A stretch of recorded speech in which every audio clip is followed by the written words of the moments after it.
Additionally, we again urge all countries, including China, to stop exports to Russia of dual-use goods that contribute to Russia's war industrial base and enable its drone and missile attacks against Ukraine.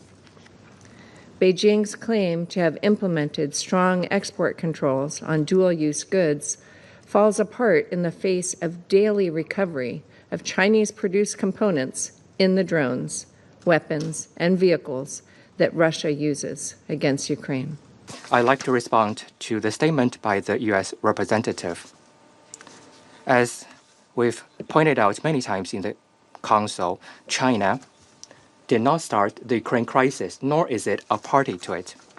China has never provided lethal weapons to any party to the conflict and has always strictly controlled dual-use materials, including the export of drones. We urge the U.S.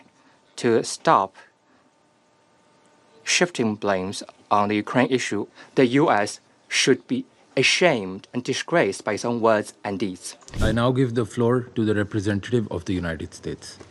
Thank you, Mr. President.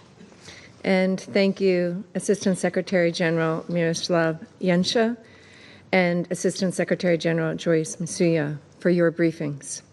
And I welcome the representative of Ukraine. More than 100 days have now passed since this Council adopted a resolution imploring a swift end to the war and urging a lasting peace between the Russian Federation and Ukraine. Since then, there have been some positive developments. UN Security Council Resolution 2774 paved the way for technical talks in Saudi Arabia and bilateral talks in Istanbul, resulting in the return of thousands of prisoners of war. But the progress we've seen has fallen far short of what is needed. Ignoring this Council's call for lasting peace in Resolution 2774, Russia has continued to kill Ukrainian civilians.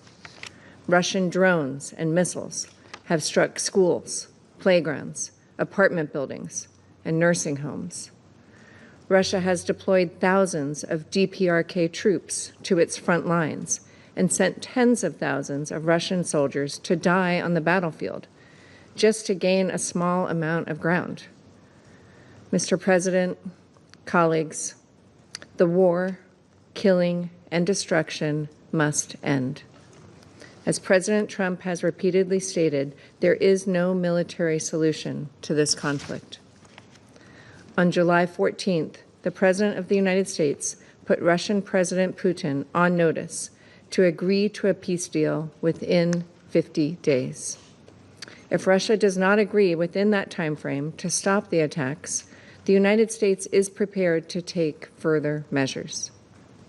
Additionally, we again urge all countries, including China, to stop exports to Russia of dual-use goods that contribute to Russia's war industrial base and enable its drone and missile attacks against Ukraine. Beijing's claim to have implemented strong export controls on dual-use goods falls apart in the face of daily recovery of Chinese-produced components in the drones, weapons, and vehicles that Russia uses against Ukraine. Mr. President, now is the time for all UN member states to do our part to bring this war to an end. I thank you. I now give the floor to the representative of China. President, I thank ASG Yensha and ASG Masuya for their briefings. We've noted that Russia and Ukraine have in recent times continued to implement the consensus reached in previous negotiations and promoted the exchange of prisoners of war and the remains of fallen soldiers. They also held the third round of direct talks a few days ago, in which a new consensus on the continuation of the exchange of prisoners of war and other humanitarian issues was reached. China welcomes these positive developments and calls on the parties concerned to maintain the momentum of the peace talks, continue to build consensus and enhance mutual trust, with a view to reaching a comprehensive, lasting, and binding peace agreement. We've also noted that in recent days, Russia and Ukraine have continued to carry out large-scale drone and missile strikes against each other, resulting in heavy casualties and infrastructure damage and destruction. China is deeply concerned and saddened by this, and once again urges the parties to the conflict to show maximum restraint, comply effectively with international humanitarian law, and refrain from attacking civilians and civilian infrastructure under any circumstance. It is imperative that the two sides make joint efforts to de-escalate on the battlefield at an early date. We have further noted that Russia and Ukraine have recently issued statements toward each other about how to restore peace in Europe and achieve a political solution to the crisis. The major parties in the international community have also repeatedly released positive signals on dialogue, negotiation, and ceasefire, and continue to engage in diplomatic efforts for peace talks. China welcomes all efforts towards peace and encourages both Russia and Ukraine to continue to show political will and flexibility, while the international community continue to call for peace, build a consensus over peace, and carry out efforts for peace. All parties should jointly make practical efforts to promote a political solution to the crisis. President, China has always maintained an objective and impartial stance on the Ukraine issue and has been committed to promoting peace talks and political solution. We have been actively carrying out diplomatic mediation in accordance with 4 shoulds proposed by President Xi Jinping while maintaining effective communication with both Russia and Ukraine. We have initiated the establishment of Friends of Peace Group on the Ukrainian crisis with Brazil and other countries in the Global South in order to build greater synergy for a ceasefire and the realization of peace. China will, as always, play a constructive role in the political settlement of the crisis.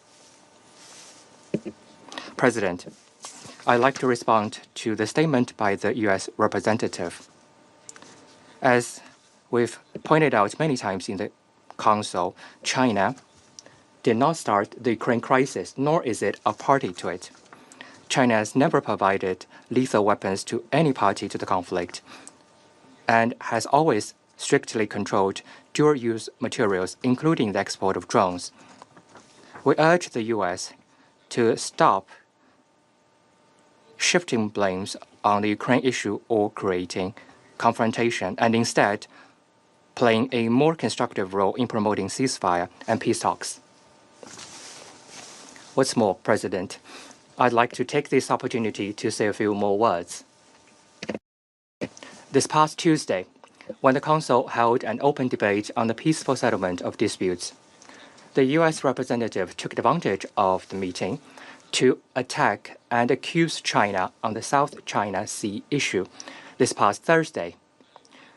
When the Council held an open meeting on cooperation between the UN and the Organization of Islamic Cooperation, the representative of the U.S. once again started its provocation by slandering and smearing China on Xinjiang-related issues. Today, when we are considering the issue of Ukraine, the representative of the U.S. again started to spread false information and lies about China. Within a single week, the U.S. has made groundless accusations at China in the Security Council multiple times. They only prove that what the U.S. cares about is not maintaining international peace and security or promoting the political settlement of war or conflicts, but rather using this council to suppress and attack other countries and engage in political manipulation to serve its own agenda. As a permanent member of the council, the U.S. should be ashamed and disgraced by its own words and deeds. We urge the U.S. to change course at an early date and engage constructively in the work of the Council. Thank you, President. I thank the representative of China for the statement.